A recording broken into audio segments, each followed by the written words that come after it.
Assalamualaikum, salam sejahtera, salam menjulang pendidikan negeri Sarawak. Yang saya hormati Puan Madeline binti John, Pegawai Pendidikan Daya Dalat, Ustazah Nurhati binti Sulaiman, pelaku SIP Partners Plus, Timbalan PPD, pegawai-pegawai PGB dan semua warga pendidik Daya Dalat yang dikasihi.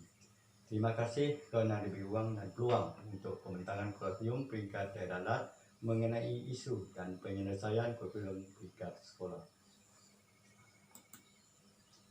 Pembintangan kurikulum sesi 2021, nama projek ASAH. ASAH bermaksud Atlet Sekolah Atlet Harapan. Setiap sekolah mempunyai visi, misi, matlamat, moto dan slogan. Slogan yang saya pilih, jadilah yang terbaik di kalangan yang terbaik. Ini adalah jawatan kuasa Jurulatih Akademik 2021.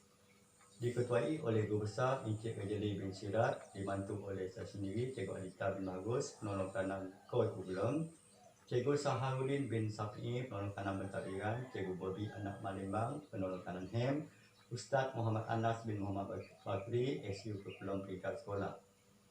4 jurulatih utama dipertanggungjawabkan untuk menyertai pertandingan akademik peringkat Daya Dalat. Untuk Bahasa Melayu, Cikgu Nur Fadila binti Idris. Untuk Bahasa Inggeris, Cikgu Pawan Anak Matthew. Untuk STEM, Cikgu Alfi Karen Denisi. Dan FAL, Cikgu Wasidah binti Adenan. 6P diutamakan dalam menjayakan projek ASAH saya. P pertama, perancangan. P kedua, pelaksanaan. P ketiga, pemantauan. P keempat, penilaian. P kelima, penambahbaikan. Dan P keenam, pendokumentasian. P pertama, perancangan. Isu yang saya kenal pasti ialah kurang penyertaan dalam pertandingan koakademik. Ini saya merujuk kepada POB Koakademik 2020 di mana program Bahasa Melayu, Bahasa Inggeris, STEM dan PAL 100% tidak menyertai peringkat daerah dalat.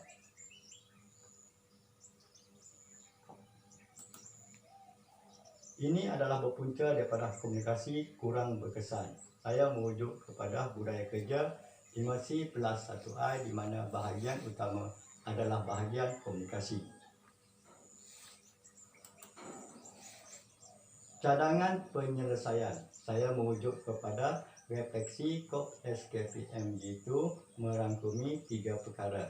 Pertama, bimbingan dan pementoran berterusan. Kedua, pembudayaan PLC. Ketiga, follow up, follow through. P kedua, pelaksanaan. Saya berfokuskan kepada 2, iaitu minit curai taklimat pengelolaan pertandingan bercerita dan pidato peringkat sekolah 2021. Pertandingan ini adalah anjuran PPD Dalat, iaitu tarikh mula 15 April sehingga 24 Mei 2021. Tarikh pendaftaran dan penghantaran 19 sehingga 25 Mei 2021. Pertandingan bercerita, 2 kategori sekolah rendah. Pertama, pertandingan bercerita tahap 1 untuk tahun 3 sahaja. Pertandingan kedua, pertandingan bercerita tahap 2 tahun 4, 5 dan 6. Manakala pertandingan pidato melibatkan 1 kategori sahaja, iaitu pertandingan pidato tahap 2, 4 hingga 6. Kita berfokus kepada bahagian 1 untuk peringkat negeri. Syarat pertandingan bercerita tahap 1 dan 2. Pertama, hanya seorang peserta mewakili setiap sekolah ke peringkat negeri dan kebangsaan. Kedua, video tidak boleh disuntik atau diedit.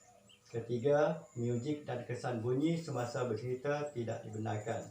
Keempat, unsur lakonan dan main peranan atau watak tidak dibenarkan. Kelima, unsur puisi, nyanyian dan cakap ajuk dibenarkan tetapi tidak melebihi 1 minit.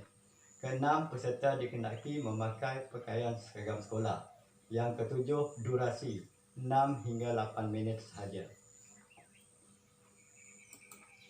Manakala syarat pertandingan pidato pula, pertama, hanya seorang peserta mewakili setiap sekolah ke peringkat negeri dan kebangsaan. Kedua, video tidak boleh disunting atau diedit. Ketiga, peserta dikendaki memakai pakaian seragam sekolah atau blazer atau pakaian kebangsaan. Keempat, durasi tidak melebihi 5 minit sahaja. Fokus yang kedua ialah dalam pelaksanaan kertas kerja pertandingan. Ada 10 perkara diutamakan. Pertama, pengenalan. Kedua, matlamat. Ketiga, objektif. Keempat, penyertaan. Kelima, kertas kerja konsep pertandingan bercerita dan pidato. Keenam, pelaksanaan pertandingan. Ketujuh, tempat. Kelapan, jawatankuasa program induk. Dan jawatankuasa kerja pelaksana merangkumi JK pendaftaran, JK penyunting video, JK alat dan bahan modul, JK pemilihan dan penilaian peringkat sekolah, JK dokumentasi. Ke-9, perbelanjaan melibatkan sijil penyertaan sekolah. Ke-10 adalah penutup. P ketiga, pemantauan. Dalam pemantauan, kita berkolaboratif dengan pihak pengurusan sekolah, iaitu guru besar dan penolong kanan. Dua perkara yang kita ambil berat. Pertama, pemerhatian dan tindakan jawatankuasa pelaksana. Tindakan ini diambil oleh semua penolong kanan. Yang kedua, senarai semak penghantaran bahan pertandingan. Tindakan ini diambil oleh guru besar dan penolong kanan kurikulum. Bahagian kedua ini sangat penting sebab kita nak pastikan semua jurulatih menyertai pertandingan peringkat perak.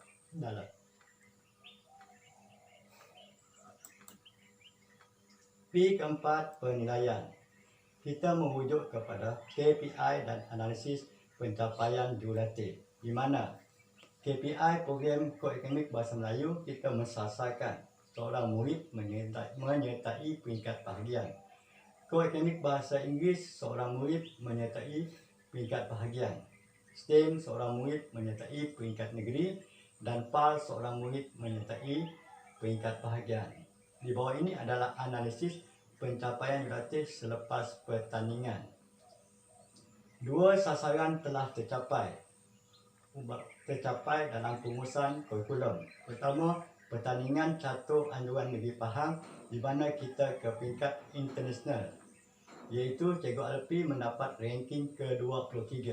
Yang kedua, main start, kita ke peringkat kebangsaan. P kelima, penambahbaikan. Dalam penambahbaikan kita melibatkan 3 aspek. Pertama, minit curai jurulatih. Di sini kita membuat bimbingan dan pementoran kepada semua jurulatih tentang program yang dirancang dan dilaksanakan.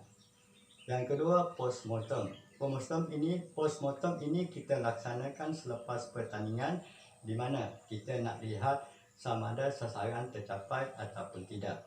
Sekiranya sasaran tercapai, maka modul latihan diteruskan. Sekiranya tidak tercapai, modul latihan perlu penambahbaikan dari semasa ke semasa. Ketiga, penetapan sasaran dalam borang keberhasilan.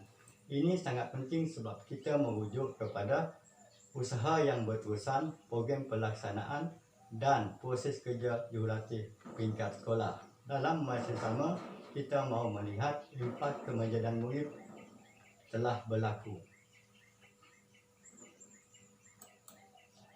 P yang terakhir adalah P yang keenam, iaitu pendokumentasian. Ada dua, satu OPR, yang kedua OPPM. Untuk OPR peringkat sekolah ada dua.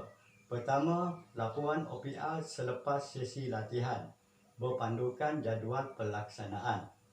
Kedua, laporan OPR selepas keputusan pertandingan peringkat daerah dalat.